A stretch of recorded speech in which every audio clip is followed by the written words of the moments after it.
আচ্ছা মা, কও তো এই পৃথিবীতে সবচেয়ে ভালো পুরুষ মানুষকে? কেডাই আবার? আমার বাপ। আমার বাপের মতো ভালো পুরুষ মানুষ এই পৃথিবীতে আর একটাও নাই। আর সবচেয়ে খারাপ পুরুষ? কেডাই আবার? তোর বাপ। তোমার বউ থাকতে তুমি কার সাথে কথা বলো রাতে?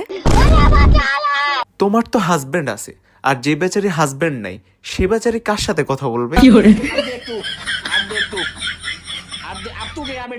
চাচি, কালকে সারাটা রাত আমি চিন্তা করলাম। কি চিন্তা করলি? চিন্তা করলাম এই যে আর কখনো আমি চিন্তা করবো না। আচ্ছা, ভালোবাসা যদি অন্ধ হয় তাহলে বিয়ে কি? বিয়ে হচ্ছে চোখের অপারেশন, যেটা সবার চোখ খুলে দেয়।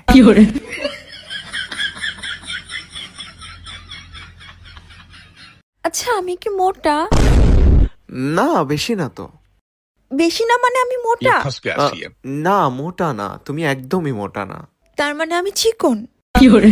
না, তুমি চিকনও না। তার মানে আমি মোটা? না, তুমি মোটাও না, চিকনও না, তুমি মানে মাঝখান বরাবর। কি বলো এটারে? কঙ্কাল? তুমি না আমাকে না না না, করলা? তুমি আমাকে তুমি কঙ্কাল ঠিক করলা? আছো, তুমি পারফেক্ট, তুমি পারফেক্ট। ওকে, তুমি পারফেক্ট। আম্মা, আমি আর আপনার মেয়ের সাথে সংসার করব না, আপনার মেয়ে এসে নিয়ে যান। আরে জামাই, এত রাগ হচ্ছ কেন? কি হয়েছে আমাকে খুলে বলো। ইয়ার কি করে আমার ঠান্ডা হাত দুইটা আপনার মেয়ের গালে দিছি, সে এক বালতি ঠান্ডা পানি এনে আমার মাথায় ঢেলে দিছে। আরে জামাই, তোমার তো কপাল ভালো, শুধু পানি ঢালছে। তোমার শ্বশুরে তো পানি ঢাইলে তারপরে ফ্যান সাইডে দিছিলাম। হ্যালো, অরুণ ভাই, বাসায় কেউ নাই, তাড়াতাড়ি চলে আসেন। লাইনে থাকেন ভাবি, আপনার ভাবির ব্যাটারি চেক করে দেখি আসতে পারবো কিনা। এই শুনছো, আমি একটু বাইরে যাব। চুপচাপ ঘরে বসে থাক, তা নাহলে ঠ্যাং ভেঙে হাতে ধরাই দিব। না ভাবি, আসতে পারবো না, আপনার ভাবির 70% চার্জ আছে। 70% এই অবস্থা, আর 100% হলে কি করে? বাপ মা তুইলে গালি দেয় ভাবি।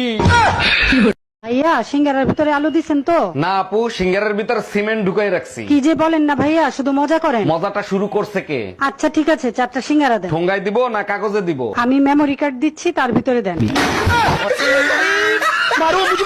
চাচি, আমার জীবনের করুণ কাহিনী জানো কি? আমার বয়ফ্রেন্ড আমার সাথে দেখা করতে আসে দেখে আমার বয়ফ্রেন্ডের নামে আমার বাপ মায় মামলা দিছে। এখন ওই মামলার হাজিরা পরে মাসে 4 বার ওই হাজিরা দেওয়ার জন্য যাই, আর আমার বয়ফ্রেন্ডের সাথে দেখা হয় প্রতিবারই। আমি গ্যারান্টি দিয়ে বলছি, ছেলেরা ইনকাম করা শুরু করলে তারা সংসার করার চেষ্টা করে, আর মেয়েরা ইনকাম করা শুরু করলে তারা সংসার ছাড়ার চেষ্টা করে। কথাটা যদি ঠিক বলে মনে হয় অবশ্যই কমেন্টে জানিয়ে যাবেন। দেখতে দেখতে জীবন থেকে আরো একটা বছর হারিয়ে গেল। সবার কাছ থেকেই হারাই গেছে, তুমি এত সাহায্য কোথায় যাচ্ছ? আজকে 2026 সালের জন্মদিন না, সেই জন্মদিনের পার্টিতে যাচ্ছি। বেশি খুশি হয়ে লাভ নাই, 2026 সালে 1 বছরের বেশি টেকবে না। আচ্ছা, আমি যখন জন্ম হয়েছি তখন তো তুমি হাঁটতে পারতো, তাই না? হ্যাঁ, বয়স অনুযায়ী তো আমি হাঁটতে পারতাম তখন। তাহলে তুমি আমার হাসপাতালে দেখতে আসো নাই কেন? অন্য মেয়ে নিয়ে ঘুরতেছিলে তখন, তাই না? আরে জানতাম আমি তোমার ভালোবাসার মধ্যে ভেজাল আছে। আমি তো ছোট ছিলাম। কিসের ছোট ছিলা? তুমি আমার দেখতে আসবা